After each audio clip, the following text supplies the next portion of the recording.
Good evening my dear student, आप सभी का स्वागत है हमारे YouTube channel Mission Bihar Board Maths पर। जैसा कि आप सभी को पता है, हम लोग अभी दो चर वाले रैखिक समीकरण की तरफ जा रहे हैं, जिसमें कि 3.1 मैंने बता चुका है और 3.2 जो सबसे इंपॉर्टेंट है, उसमें जो इंपॉर्टेंट पॉइंट सब है वो सभी लेकर आया है। हर एक पॉइंट को समझाएंगे, उसके बाद उस पर सवाल लेने वाले हैं। ठीक है, आप सभी से फिर से रिक्वेस्ट है, अभी तक अगर हमारे चैनल को सब्सक्राइब नहीं किए हैं तो आने वाला टाइम में इस चैनल पर आपको बहुत important question, VVI question, repeated question, question bank से, प्रीवियस ईयर से और मॉडल सेट से और एग्जाम में जो ज्यादातर आता है सवाल, वो आपको यहाँ मिलने वाला है। तो हमसे जुड़े रहे। ठीक है, तो चलिए स्टार्ट करते हैं हम लोग। हमारा जो टारगेट है 100 में 100 का, उसमें हम लोग आगे बढ़ते हैं। तो आज हमारा 26वां दिन है, 26 डेज है। ठीक है, चलिए दो मोटिवेशनल लाइन के साथ स्टार्ट करेंगे। सफलता की ऊंचाई को बस वही छू पाते हैं जो गिरकर भी हर बार फिर से खड़े हो जाते हैं। नसीब के भरोसे बैठने वाले को उतना ही मिलता है जितना कोशिश करने वाले पीछे छोड़ जाते हैं। ठीक है, तो मतलब आप जो भरोसे में हैं, तो वो जो कोशिश करने वाला छोड़ेगा वही आपको मिलेगा। इसलिए लगातार मेहनत, और अगर आप कल जितना मेहनत किए हैं उससे आगे चल अगले दिन उससे ज्यादा मेहनत करना है आपको। ठीक है, तो चलिए स्टार्ट करते हैं। सबसे पहले आपको क्या करना है, इस चार्ट को देखना है। पूरा दो चर वाले रैखिक समीकरण में इस चार्ट का इतना वैल्यू है। अगर इस चार्ट को आप अच्छे से याद करते हैं तो आपका ऑब्जेक्टिव सब्जेक्टिव इसी दो चार्ट, एक चार्ट ये, एक आने वाला चार्ट है, इससे आपका टोटल दो चर वाला रैखिक समीकरण का सॉल्यूशन हो जाएगा। ठीक है, तो चलिए देखते हैं कैसे होता है। यहाँ जो समीकरण दिया हुआ आपका x - 2y = 0, दूसरा है आपका 3x + 4y - 20 = 0। तो यहाँ पर जो हमारा पहला जो लिखा हुआ है ये, और ये जो दूसरा लिखा हुआ है, तो पहला समीकरण में जो x है वो a1 का वैल्यू है, और दूसरा समीकरण में जो 3x है वो a2 का वैल्यू। मतलब यहाँ जो आप देख रहे हैं ये हो गया a1/a2। दूसरा जो आप देख रहे हैं ये आपका, ये जो आपका देख रहे हैं दूसरा, ये आपका हो गया -2y + 4y, ये आपका हो गया b1/b2।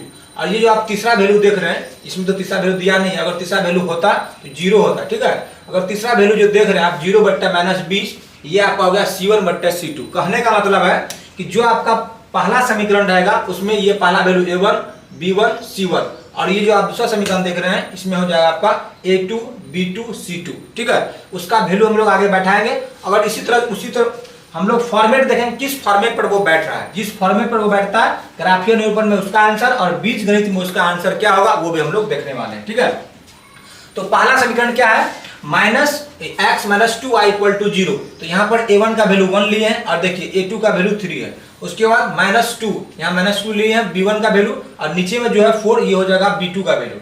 उसके बाद जो 0 लिए है आपका c1 का वैल्यू, और -20 जो लिए है c2 का वैल्यू लिए। इसको अगर सॉल्व करते 1/3 आया, इसका आया -1/2 आया, इसका आया 0।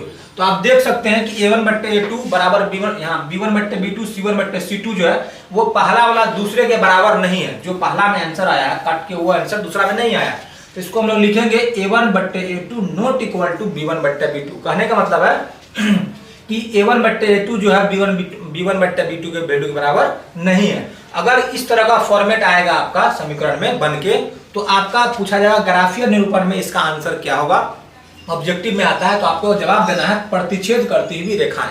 मतलब इस तरह का जब भी समीकरण आएगा, इस फॉर्मेट में आएगा, तो वो जो है दो रेखाएं बनेगी। पहला समीकरण का पहला रेखा होगा, दूसरा समीकरण का दूसरा रेखा होगा, और वो दोनों रेखाएं एक बिंदु पर जाके प्रतिच्छेद करेगी। इसलिए इसका आंसर होगा ग्राफीय निरूपण में प्रतिच्छेद करती हुई रेखाएं। अगर आपको पूछा जाएगा गणित निरूपण में इसका आंसर क्या होगा, तो आपको जवाब देना है केवल एक हल, मतलब अद्वितीय हल होगा। समझ में आ गया बात। इस तरह से आपको फॉर्मेट याद करना है। दूसरा समीकरण में इस तरह से रहेगा, आपको इसको सॉल्व करेंगे तो सॉल्व करने के बाद क्या मिलेगा, 1/2, 1/2, 1/2।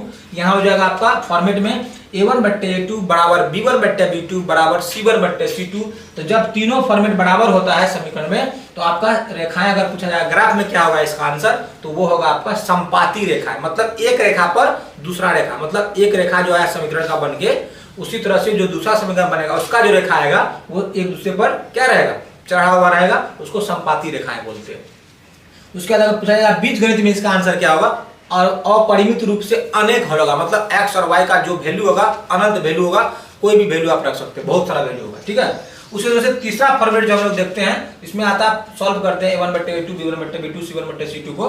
तो पहला वाला a1/a2 आया, दूसरा वाला a1/2 आया, दूसरा वाला 1/2 आया, तीसरा वाला जो वैल्यू 1/3 आया। मतलब पहला a1/a2 बराबर है b1/b2 का, लेकिन c1/c2 के बराबर नहीं है, इसलिए यहाँ लिखा है कि a1/a2 बराबर b1/b2 not equal to c1/c2। जब इस तरह का समीकरण का फॉर्मेट आएगा तो आपका जो ग्राफीय निरूपण में जो आंसर होगा समांतर रेखाएं, मतलब एक समीकरण दूसरा समीकरण का जो है रेखा क्या होगा, समांतर होगा, और इसमें जो आंसर होगा आपको कोई हल नहीं होगा, इसमें x और y का कोई हल नहीं निकलने वाला है। तो इस फॉर्मेट को अच्छे से आप याद कर ले, अगर आपको अच्छे से बनाना है दो चर वाले रैखिक समीकरण को। तो चलिए एक नेक्स्ट में जो आता है आपका सवाल पूछा जाता है कि कौन सी समीकरण का जो है संगत है निरूपण और कौन सा असंगत है, ये भी आपको याद रखना है। जब भी फॉर्मेट में a1/a2 not equal to b1/b2 आएगा, मतलब a1/a2 और बराबर b1/b2 अगर नहीं आएगा, इस तरह से फॉर्मेट है बराबर नहीं आएगा अगर, तो आपको जो है याद रखना है कि आंसर होगा संगत। क्या होगा,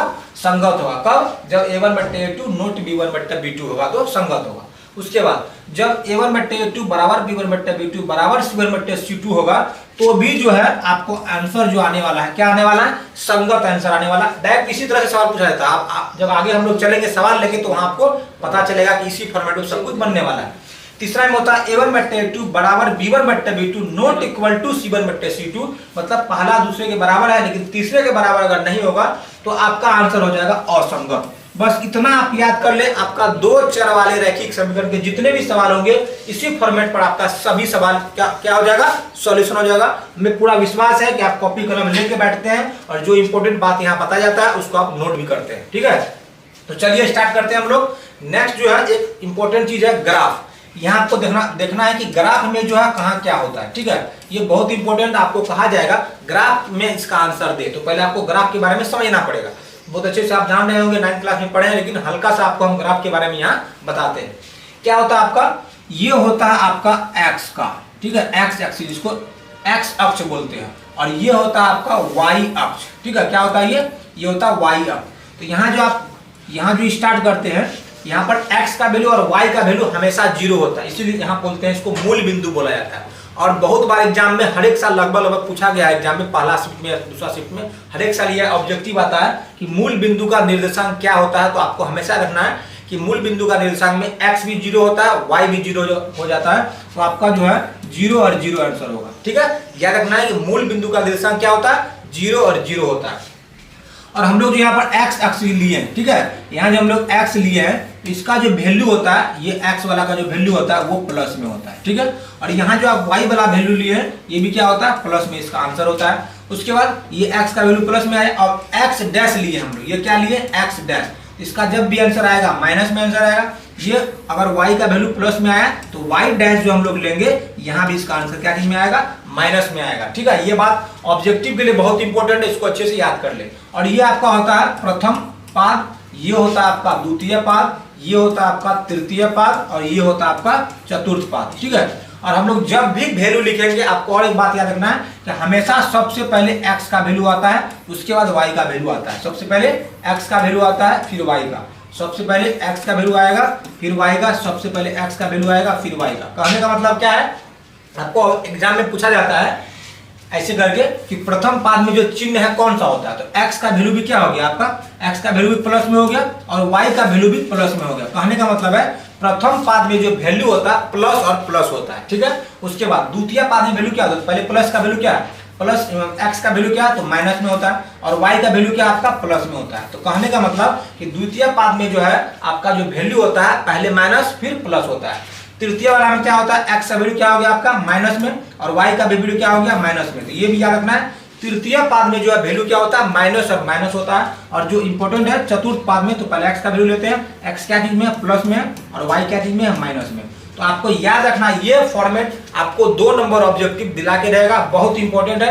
आपको सवाल कैसे पूछा जाता है, सवाल ऐसे पूछा जाएगा, -2 और 5 जो है ग्राफ, मतलब ग्राफ में जो निरूपण करते हैं -2 और 5 को, तो किस चतुर्थांश में आता है। तो यहाँ देखना, यहाँ क्या माइनस और यहाँ कुछ नहीं है तो प्लस का चिन्ह होता है। माइनस और प्लस किस में आता है, तो आपको फॉर्मेट याद रखना है, माइनस प्लस आता है द्वितीय चतुर्थांश में। आपको ऑप्शन दिया रहेगा प्रथम, द्वितीय, तृतीय, चतुर्थ। अगर आपको याद है कि माइनस और प्लस द्वितीय चतुर्थांश में आता है तो द्वितीय में आंसर लगाएंगे, आपका ऑब्जेक्टिव बन जाएगा। कभी कभी सवाल आता है -3 और -5 जो है किस चतुर्थांश में आता है, तो आपको याद रखना है माइनस माइनस किस में आता है, तो माइनस माइनस आता है तृतीय चतुर्थांश में। आपको आंसर ऑब्जेक्टिव में यहाँ से आराम से बन सकता है। ये बात आपको समझना था। आगे चलते हैं अब इम्पोर्टेंट जो हमारा